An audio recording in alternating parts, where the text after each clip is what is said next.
This is the second time in maybe the last 2 or 3 weeks, maybe the last month to be conservative, because I can't remember exactly when I last mentioned this, but it occurred to me again today that the book that I published back in 2015, Conspiracy, Compliance, Control, and Defiance, really it bears revisiting. I almost want to revisit it and write a second edition or something, because so much of what I covered there in that book, which is, it's short, as a lot of my works are. I tend to keep it short and sharp, for better or for worse. That's just how I write. And in that book, I was mulling over various means by which mass trauma was inflicted upon the populace. And I wasn't sure how to frame it this way. I don't know if I would have framed it this way back then or not.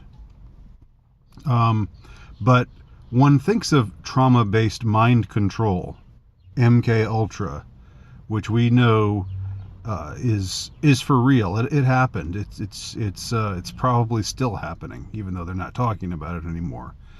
That's a process by which individuals are, and often children, because unfortunately, it's unfortunate that it's more often than not something that has taken place with children.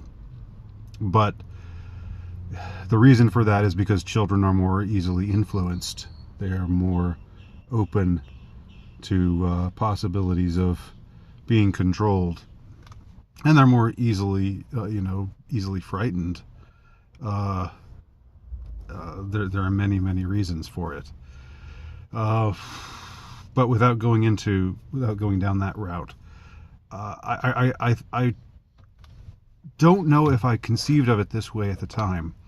But right now, looking back in retrospect and considering what they're doing right now, what they've been doing to us over the last few weeks, with this largely contrived virus crisis that has become a very real economic crisis, and whatever was real about the health crisis. And I'm going to stick with the notion that there was an actual virus, and people did actually get sick, and people have actually died from it. I don't know for sure that that's the case, but I will stipulate that that's the case, because I don't know any better at this point. And I actually try to be humble in my reach, in my scope. I don't want to just I don't want to strike things down willy-nilly just because I feel like it. It's just when something is so glaringly, obviously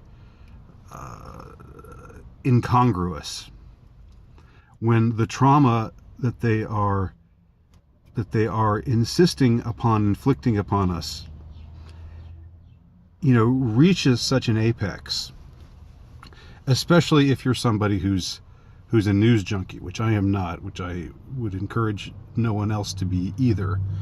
But even if you don't watch the news at all, it still filters down to you. You go to the drugstore, and there's those stupid tiles on the floor saying 6 feet apart. The whole social distancing. It struck me that it's the equivalent. It's the analog of 2020 to what taking off your shoes at the airport was to 2002.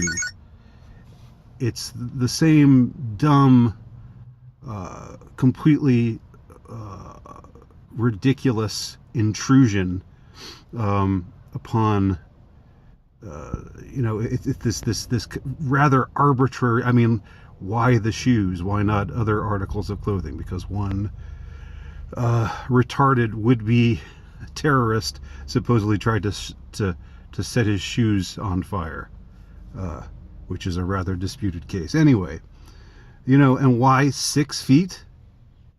Why did they choose? Was that when in other countries where they're still trying to do social distancing, it's not 6 feet, it's some other distance. I don't have any trouble not touching anybody. I don't have any trouble not going near anybody. I don't have any trouble not shaking hands with anybody. But this enforced,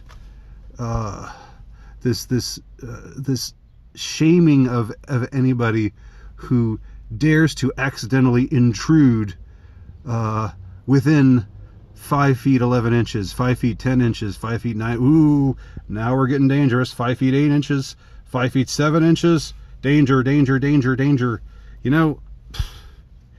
It's just, these things are obviously being used not just to annoy us, not just to harry us, not just to aggravate us.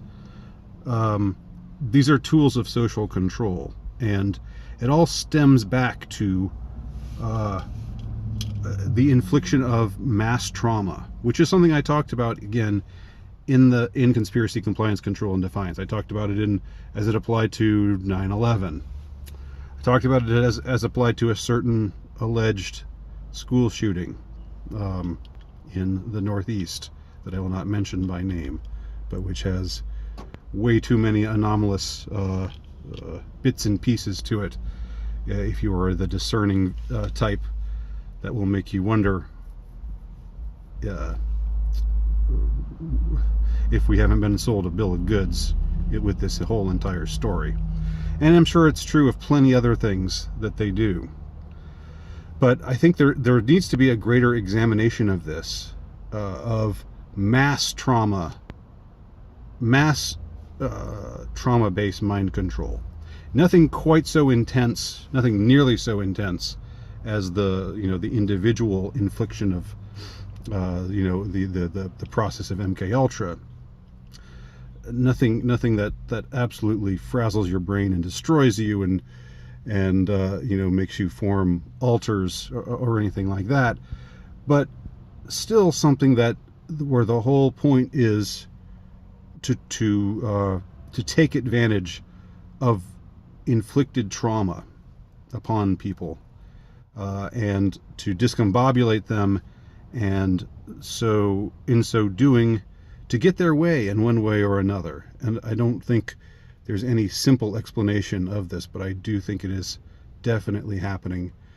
And again, if one weren't so aggravated as I find myself quite often being by the current state of things, if it were possible to take a step back and just see it as this Machiavellian